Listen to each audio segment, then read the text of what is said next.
अभी हम कई दिनों से देख रहे हैं कि गुरुदेव के चरणों में बैठ के कभी गुरुदेव के बच्चे जन्मदिन मना रहे हैं, कभी शादी की सालगिरह मना रहे हैं। तो हमारे गुरुदेव कितने खुश हो रहे हैं। मन में यही भाव मिला था कि हम स्थूल में देखें तो हम हमारी यदि स्थूल की माँ को भी हम आगे रखकर हम अपना सारा काम करते हैं तो वो माँ कितनी खुश होती है। तो ये तो हमारी आध्यात्मिक माँ है, ये तो माँ की भी माँ है। और जब इनके बच्चे गुरुदेव बाबा को आगे रखकर, गुरु माँ को आगे रखकर अपने बच्चों का जन्मदिन, शादी की सालगिरह जब ये मनवाता है, यही मनवाने वाला है, तो क्या होता है, ये बड़ा खुश होता है। जैसे कि गुरुदेव बाबा आज सदन में आए तो ऐसे लग रहे थे कि जैसे बहुत हंस रहे हैं, एकदम मुस्कुरा रहे हैं। क्यों? क्योंकि हम स्थूल में भी तो हम ऐसे खुश होती हैं कि आज मेरे बच्चे का जन्मदिन है, ऐसे हैं। तो ये तो बहुत बड़ी अलौकिक हमारी माँ है, तो ये तो खुश होंगे ही। तो आज कांताबाई की शादी के सालगिरह के उपलक्ष्य में ये सत्संग रखा है। अहोभाग्य उनका कि उनकी शादी के सालगिरह पे सत्संग हो रहा है और उनकी शादी की सालगिरह पर मेरी तरफ से ढेरों शुभकामनाएं। सत्संग में हमें बहुत कुछ बताया जाता है, जीवन का हमें पाठ पढ़ाया जाता है। जीवन तो हम पहले जी रहे थे, लेकिन अब हमारा जीवन वही गृहस्थी, वही परिवार, वही संसार, वही दुनिया, वही घर, लेकिन हमारा जीवन जीने का जो तरीका है, जीवन जीने का जो ढंग है, जो हमारे कुछ भी विचार भावना जो भी है वो हमारी एकदम अलग हो जाती है। क्यों? क्योंकि सत्संग में हमें प्रेम का पाठ पढ़ाया जाता है, जो कि सत्संग में आने से पहले हमें कोई भी प्रेम का पाठ नहीं पढ़ाएगा। प्रेम का पाठ पढ़ाया जाता है कि सबसे प्रेम करो। हमने एक बार गुरु माँ के श्रीमुख से ही सुना था कि हम यदि ईर्ष्या करेंगे तो क्या होगा, हमारा खुद का ही तो जलेगा। सामने वाले को थोड़ी पता है कि वो हमसे ईर्ष्या कर रहा है, लेकिन हम अपना ही जला लेंगे। तो कह रहे गुरुदेव कि इसमें किसी से भी ईर्ष्या मत करो, चाहे वो तुम्हें अच्छे लगता हो, चाहे वो ना लगता हो, चाहे उससे तुम्हारे विचार मैच कर रहे हैं नहीं कर रहे हैं, लेकिन तुम्हें उसका बुरा नहीं करना है। बुरा करना क्या, सोचना भी नहीं है। ये चीज़ें हमें सत्संग में आने से हमें सीखने को मिलती है कि चाहे वो कैसा भी है उसके कर्म, हम अपने कर्म क्यों खराब करें उसको देखकर। लेकिन हम जब सत्संग में नहीं आते तब क्या कहते हैं कि उसने मुझे कहा तो मैं क्यों सुन के आती, मैं भी उसको दो बोल के आती। तो ये बातें हमें सत्संग में बहुत ही अच्छे से, बहुत ही एक एक शब्द पे गहराई देकर हमें गुरु माँ हमें हर एक चीज़ के बारे में बताती है कि हम इसी दुनिया में रहेंगे, इसी गृहस्थी परिवार में रहेंगे। हमारा सत्संग तो वैसे भी गृहस्थियों का सत्संग है। ये हम कह नहीं सकते कि सत्संग में आने के बाद गृहस्थी में कोई प्रॉब्लम होगी क्या, नहीं। यदि होगी तो भी उसका सॉल्यूशन है वो निकल जाएगा, वो कैसे भी निकाल देंगे यदि गुरुदेव को अपना सब कुछ सौंप दिया तो। और हम सत्संग में नहीं आए तब हम गुरु माँ के श्रीमुख से ही हम उन्हीं के भाव सुनते हैं, तो हम वही व्यक्त कर पाते हैं कि हमें दुनिया को खुश करने में कुछ नहीं होगा और हम प्राणी दुनिया को खुश करने में लगे रहते हैं। नहीं, हम उसको ऐसा कर देंगे तो वो नाराज़ हो जाएगा, उसने आज वो बुलावा दिया है, उसने नहीं जाएंगे तो वो नाराज़ हो जाएगा, और हम सत्संग को छोड़कर चले जाते हैं। एक बार गुरु माँ ने बताया था, दुनिया खुश होए या ना होए, मैं वो काम करूँ जिससे मेरा भगवान खुश हो। वो ये भी नहीं कहते कि हमें दुनिया में ही रहना है, गृहस्थी में रहना है। तो ये कोई ज़रूरी नहीं कि सत्संग के टाइम पर उनका काम हो रहा है तो सत्संग छोड़ के और उनके चले जाओ। तो कहने का मतलब यही है कि हम वो काम करें जिससे हमारा भगवान खुश होता है। यदि हम वो काम करेंगे कि हमारा भगवान खुश होता है तो हमारा जीवन सार्थक हो गया। इस धरती पे आना सार्थक हो गया, हमारा जीवन सफल हो गया। लेकिन हम तो दुनिया के जो काम हम दुनिया में कर सकते हैं वो करते हैं कि नहीं, दुनिया से मुझे मान चाहिए, प्रशंसा चाहिए, बड़ाई चाहिए, तो क्या हम दुनिया के कामों में लगे रहते हैं। तो ये चीज़ें हमें कब में सीखने को मिलती हैं? इससे पहले हमें नहीं सीखने को मिलती। हाँ, मंदिर वगैरह जाते थे, लेकिन उसी टाइम यदि कोई दुनिया का काम हो गया तो एकदम छोड़ देते थे उसको। एक मिनट में मन में ये नहीं आता था कि हम आज भगवान का काम कैसे छोड़ रहे हैं। अब ऐसे ही कह देते, नहीं ये तो करना ही पड़ता है, परिवार है ये तो करना ही पड़ता है। हाँ करते हैं, गुरु माँ ये भी नहीं कहते कि परिवार को छोड़ दो, उसको छोड़ दो, नहीं, सबका करो, लेकिन सत्संग को आगे रखो, अपने भगवान को आगे रखो, अपने इष्ट को आगे रखो।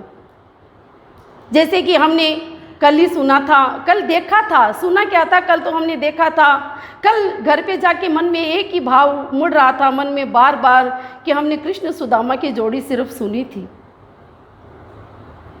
लेकिन कल तो हमने वास्तव में वो कृष्ण सुदामा का जो रूप था वो हमने कल देखा। एक भक्त में ही वो हिम्मत होती है, वो एक प्यार में, भक्त में नहीं, एक भक्त के प्यार में ही वो हिम्मत होती है कि वो अपने भगवान को बुला लेता है। वो प्यार में बिक जाता है उसका भगवान। वो हमने कल देखा। क्योंकि जब सदन में आए तब हमें सामने गुरु माँ दिखे, तब एक मन में तुरंत फिर भी वही भाव उमड़ा कि देखो, एक भक्त के प्यार की शक्ति होती है ये। क्योंकि यदि हम सच्चे दिल से हमारे भगवान से प्यार करें और हम अपने भगवान को अपना सब कुछ माने, तो क्या वो नहीं आता है? नहीं, वो आता है। क्योंकि हमने तो गुरु माँ से सुना है बार बार कि भगवान है वो प्यार में बिक जाता है, वो प्यार में वो लुट जाता है। जो उसका भक्त उसे कहे वो उसको करना पड़ता है। और ये कल हमने एकदम साक्षात हमने देखा था। और हमें सत्संग में क्या नहीं बताया जाता, हमें सत्संग में एक छोटी छोटी बात बताई जाती है। जैसे कि गुरु माँ है, हमें अपने एक एक बात में इतना गूढ़ रहस्य होता है। यदि हम गुरु माँ के एक शब्द को भी हम धारण कर ले और एक शब्द पर भी यदि हम सोचे समझे, घर पे जाके उसका मनन करें, तो एक एक शब्दों में, एक एक वाक्य में गूढ़ रहस्य है। और सिर्फ हमें पूरी बातें धारण करने की जरूरत नहीं है, सिर्फ एक अमृत वचन है, अमृत वचन हम धारण कर ले तो हमारा जीवन अपने आप सफल हो जाएगा। सत्संग से हमें बहुत परिवर्तन आता है। क्योंकि सत्संग से हमें निर्भीकता मिलती है।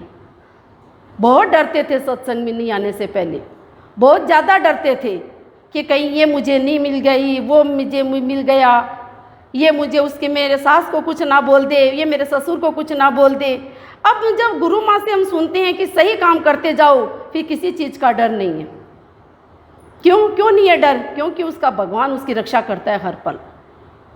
जो सही काम करता है, जो सत्य पर बोलता है, तो उसकी भगवान भी हर पल रक्षा करता है। क्योंकि हमने गुरु माँ के श्रीमुख से ही सुना था कि जो सत्य बोलने वाला प्राणी होता है वो कभी भी असत्य पे नहीं चलता, सिर्फ उसको सत्य अपना सब कुछ मान लेता है, तो उससे भगवान भी डरता है। तो ये बातें हमें कहाँ सुनने को मिलती है? यह हमें सिर्फ और सिर्फ सत्संग में सुनने को मिलती है।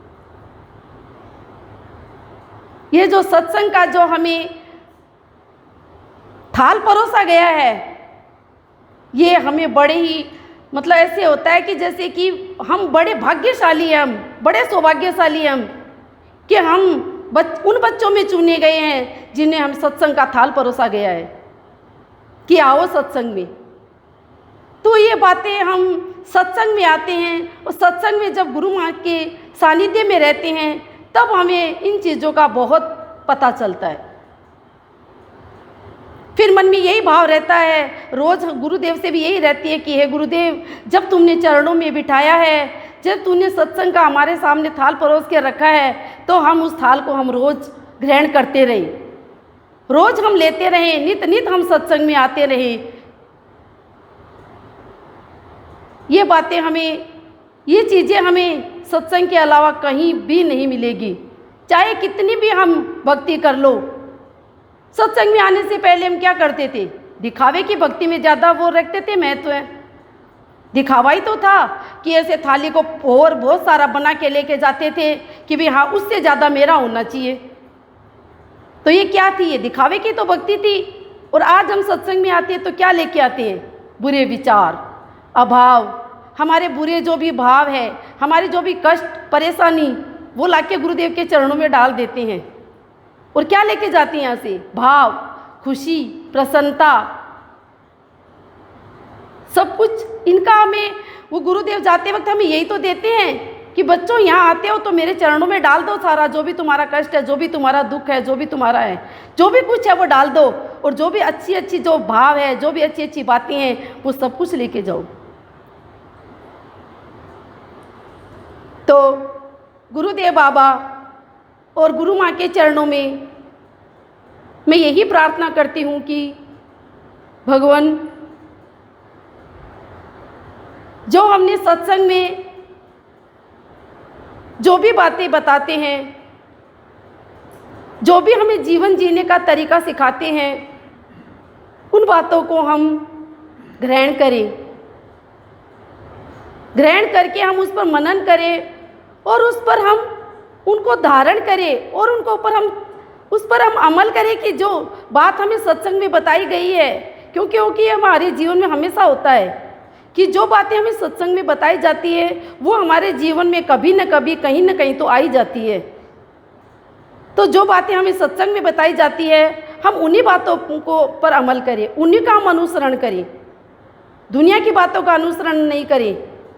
और एक जो गुरु माँ ने बताया था कि हमें सही काम करना है, चाहे दुनिया नाराज़ हो, लेकिन हमें इस चीज़ का ध्यान रखना है कि हमारा भगवान हमसे खुश रहे। तो हम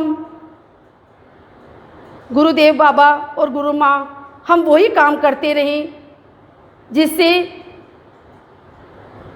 जैसे कि गुरु माँ हमें बताते हैं कि सत्संग की लाज आपके हाथ में है और आपकी लाज सत्संग के हाथ में है। तो हम वही काम करें जिससे हमारा सत्संग और भी ज़्यादा बढ़े और हम आपकी बातों का अनुसरण करते रहें और जो भी भगवान हमसे खुश रहता है वही काम हम करते रहें। हरिओम।